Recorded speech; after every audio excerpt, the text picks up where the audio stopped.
Marie de Guise was born on November 22, 1515 at Bar-le-Duc, Lorraine. She was the daughter of Duc Claude de Lorraine, Duc de Guise, and Antoinette de Bourbon-Vendôme. Marie was educated in the convent of the Pauvres Dames at Pont-la-Mousson until 1531, after which she was prepared for life at the court of France. In 1534, she married Louis II d'Orléans, Duc de Longueville. Their marriage was a happy one and resulted in two sons, François, the later François III d'Orléans, and Louis, who unfortunately died 4 months after his birth. The couple lived in various chateaux in the Loire region and often attended court until her husband died on June 9, 1537. Because of her close ties with the French royal family, Marie was considered to be a great match for marriage, and she received a proposal from King Henry VIII of England.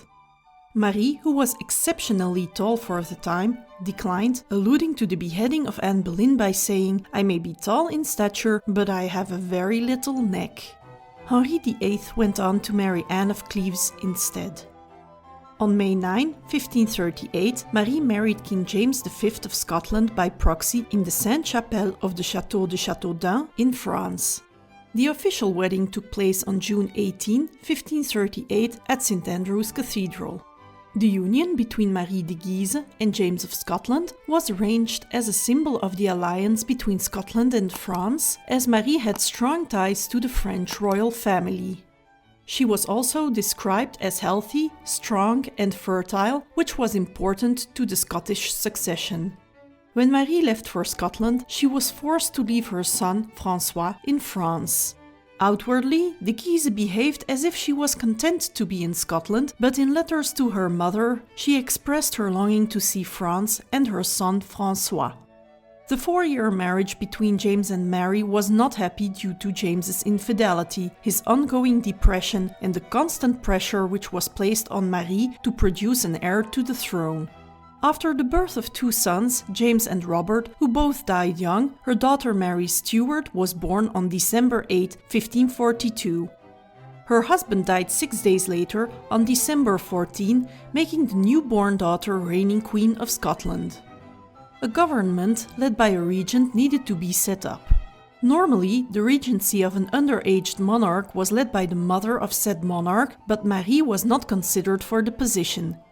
Instead, the regency was given to James Hamilton, 3rd Earl of Arran, next in line to the throne after Mary Stuart, with Cardinal David Beaton as his advisor. Marie de Guise initially supported the betrothal of her daughter to the heir to the English throne, the later Edward VI of England, but the birth of a son to Henry II of France in January 1544 meant the possibility of a French marriage for Mary Stuart, and the betrothal to the English Prince Edward was broken. In 1548, Mary arranged her daughter's betrothal to the French Dauphin François, son of Henri II of France and of Catherine de' Medici, the later François II of France. Marie de Guise could now depend on French troops to support Scotland. Mary Stuart was relocated to the French court in August, while her mother remained in Scotland. The Treaty of Boulogne of March 24, 1550, which ended the war between England and Scotland, enabled de Guise to visit France. Between September 1550 and October 1551, Marie de Guise stayed at the French court. While in France, she worked to strengthen the Scottish-French alliance in order to provide the best possible terms for her daughter during her future marriage to the Dauphin and to secure greater financial support for herself in Scotland. Upon her return to Scotland, Marie visited England in October 1551, where she met King Edward VI and Princess Elizabeth Tudor. Princess Mary Tudor refused to attend. Marie de Guise returned to Scotland in November 1551. While James Hamilton, the 3rd Earl of Arran, remained official regent of Scotland, Marie de Guise had by this time become the de facto regent through the support of the French troops occupying the country. A number of events led her to decide to legitimize her power by also being formally appointed regent. In December 1552, Maria of Habsburg regent of the Netherlands, pointed out that the Guise lacked the legal basis to conduct political negotiations and needed Arran's signature to do so. The Guise then persuaded Arran to step down as regent, and on April 12, 1554, Marie de Guise formally assumed the role of regent of Scotland. The Guise's power relied heavily on the French troops stationed in the country, and her policies were strongly French-oriented. Marie's pro-French regime raised concerns in many quarters that Scotland was being turned into a province of France. In 1558, her daughter Mary Stuart married the Dauphin of France at the same time as Elizabeth I ascended the throne to England. The French king, Henri II, unhappy with Elizabeth's accession, supported Mary Stuart's claim to the English throne with the idea that through Mary, Scotland and England would become a part of France. In order for this to happen, Scotland needed to remain a stable Catholic state, and the Guise came into open conflict with Scotland's Protestants, while England's Elizabeth I pledged the Scottish Protestants her support against the Guise. In January 1559, anonymous pamphlets urged the public to rebel against the Catholic clergy. The leader of the Scottish Reformation, John Knox, started a general religious uprising in support of the Protestants. Edinburgh fell to the rebels in July, and Marie de Guise had to retreat. On July 25, 1559, a peace treaty was signed in which Marie de Guise promised religious freedom.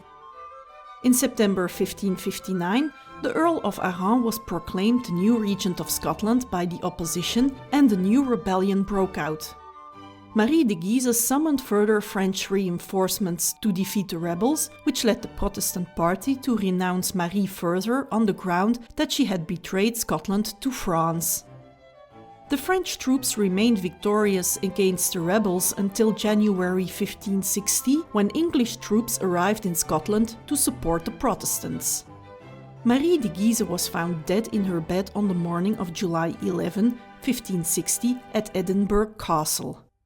Her body was kept at Edinburgh Castle for many months until it was secretly taken to France for burial in the Abbaye Saint-Pierre-les-Dames in Reims.